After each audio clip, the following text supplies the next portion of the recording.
But the I think that's what guys are missing today. You know, a lot of times when I do my, whether it's my live streams or some of my videos, and I look at comments underneath it, there's a lot of guys that, well, I wanted to have a wife and I wanted to have kids and I had, you know, all this plan for all these things, and that's not going to happen for me.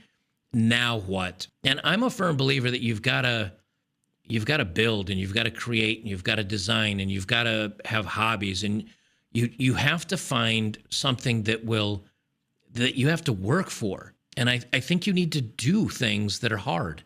And I think you need to do things that are. You need to suffer. You cannot turn into steel from pig iron without a galvanization or going through a furnace process. Right. And it just makes for much more boring people that you can't really relate to, because they've never really done anything in their lives or suffered a little bit.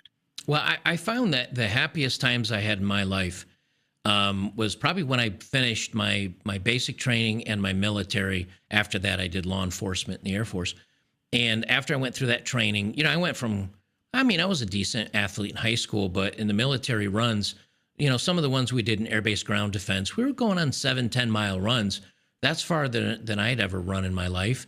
And I tried out for combat control, which I was just too small and couldn't lift enough heavy weight, because you need to be able to carry another 6-foot guy, you know, out of combat. Oof. And here I am at 5'6" on a tall day, or 5'7" on a tall day, or whatever.